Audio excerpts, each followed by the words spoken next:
पूरा शहर उससे कांपता है और हर क्रिमिनल उससे डरता है। उसे कोई भी नहीं रोक सकता। This is the story of OG. He is a hero और ही इज़ अ गैंगस्टर और ही इज़ अ मॉन्स्टर। कुछ लोग चाहता है उसका खून कर दे, मगर he has come back to settle everything. पूरा मुंबई में हर जगह पे खून खराबा और उसके बीच में एक ही नाम गूंजता है और वो है ओजी।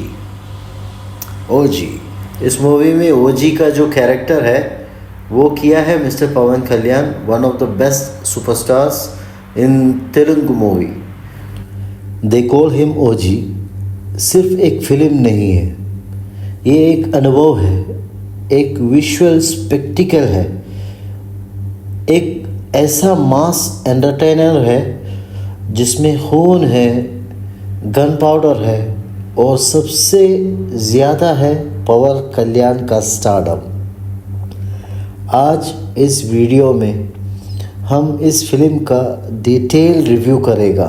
हम कहानी से लेकर किरदार, music, technical quality, strength and weaknesses सब कुछ ब्रेक डाउन करेगा आज। साथ ही कंपेयर करेगा इस मूवी को केजीएफ, विक्रांत और पुष्पा जैसे मूवी के साथ। सो चलिए शुरू करता है इस सफ़र को। They call him OG review.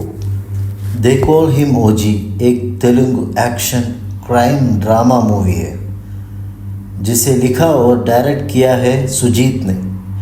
ये वही सुजीत है जिसने साहो जैसे फिल्म बनाई थी। फिल्म का मुख्य किरदार है ओजस गंभीरा यानी ओजी, जिसे निभाया है मिस्टर पावर स्टार पवन कल्याण ने। फिल्म की शुरुआत में कुछ गैंगवास होता है, मगर फिल्म में एक्चुअल ट्विस्ट लेके आ रहा है एक शिप से। फिल्म की शुरुआत में ही एक रॉबरी टीम प्रकाश राज का गोल्ड चोरी करने का कोशिश करता है।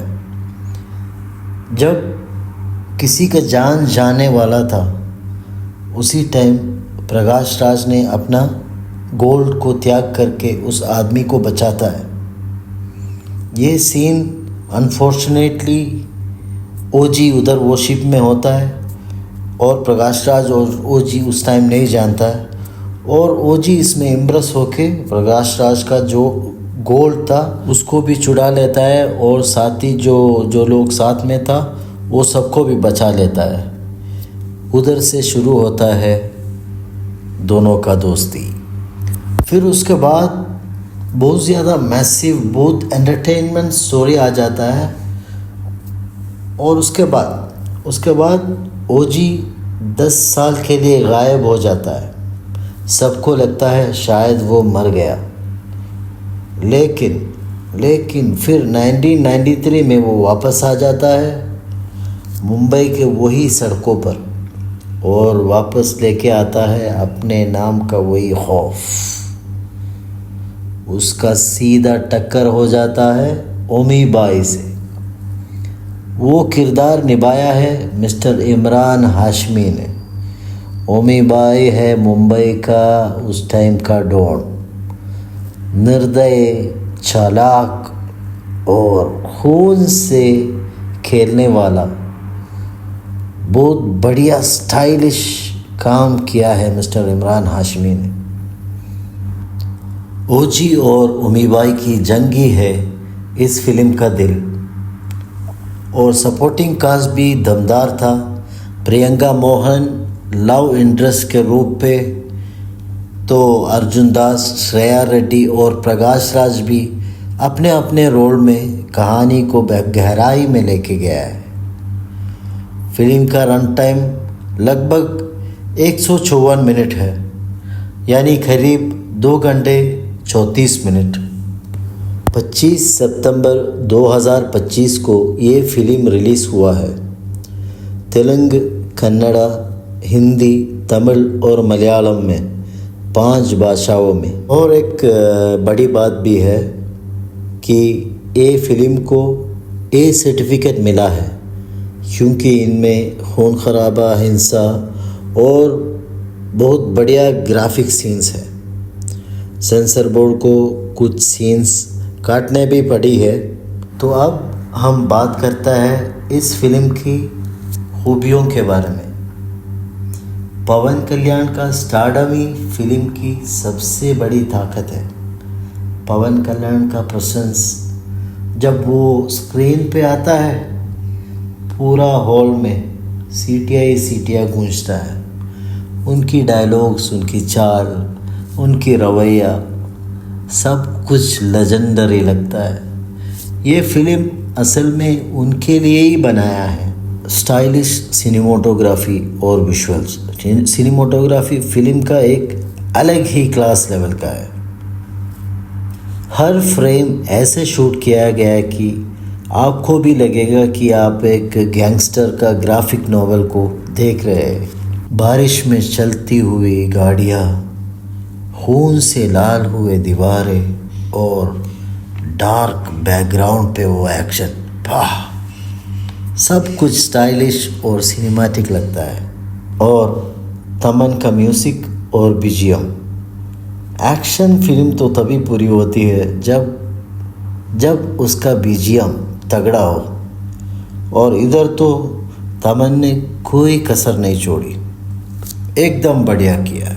हीरो का एंट्री पे जो बजता हुआ बैकग्राउंड स्कोर धमाकेदार था, पूरा हॉल को हिला दिया था। फाइट सीन्स में जो म्यूज़िक का जो इंटेंसिटी है इतना हाई है कि आपको लगेगी कि आप भी उस लड़ाई में शामिल है। मास एलिवेशन मोमेंट्स है। फिल्म में कई ऐसा सीन्स है जहाँ पवन कल्याण की एंट्री या डायलॉग या एक्शन सीक्वेंस सीधा फैंस को चूमने पर मजबूर करता है। पहले हाफ तो पूरा सेलिब्रेशन ही सेलिब्रेशन है, पूरा मास मोमेंट्स ही मास मोमेंट्स है। बॉक्स ऑफिस सुनामी रिलीज़ होते ही फिल्म ने बॉक्स ऑफिस पर तूफान मचा दिया। नॉर्थ अमेरिका में तो प्रीमियर डे पे ही रिकॉर्ड बना दिया। इंडिया में डे 1 कलेक्शन ही धमाकेदार था। सीधा शब्दों में कहा तो इस फिल्म ओपनिंग ही ब्लॉकबस्टर है। लेकिन दोस्तों, हर फिल्म परफेक्ट नहीं होता है। दे कॉल हिम ओजी की कुछ कमज़ोरियाँ भी है। कहानियाँ वही पुरानी गैंगस्टर ड्रामा है। हीरो की वापसी, बदला, सत्ता की लड़ाई, कोई नया ट्विस्ट या ओरिजिनलिटी नज़र नहीं आया। ग्रेट आंद्रा ने सही कहा, more style than depth. Character development की कमी हीरो के अलावा बाकी कैरेक्टर पे नहीं दी गई और प्रियंका मोहन का जो रोल बहुत छोटा और कमज़ोर लगा। कुछ सपोर्टिंग कैरेक्टर्स अंडर यूटिलाइज लगा। कई जगह खून और हिंसा इतना ज़्यादा है कि दर्शकों को भारी लग सकता है। फिल्म का दूसरा हिस्सा थोड़ा लंबा खींचता हुआ लगा। कुछ एक्शन सीन्स रिपीटेड लगने लगा। नरेटिव फ्लो बार बार रुकता है और फैन सर्विस ओवरलोड लगने लगा और कहानी में सब्सटेंस कम। मेरा पर्सनल राय है, अगर आपको चाहिए हीरोइज्म, मास एलिवेशन, स्टाइलिश एक्शन और तमन का धमाकेदार बीजीएम, तो ये मूवी आप पूरी तरह सेटिस्फाई करेगा,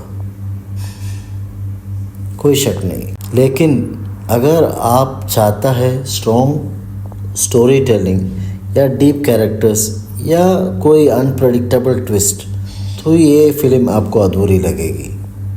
आसान शब्दों में, फैंस और एक्शन लवर्स के लिए ये फिल्म ज़रूरी है, लेकिन स्टोरी ड्रिवन सिनेमा लवर्स के लिए ये अधूरी लगेगी। So thank you very much guys, that's all for today. Bye bye.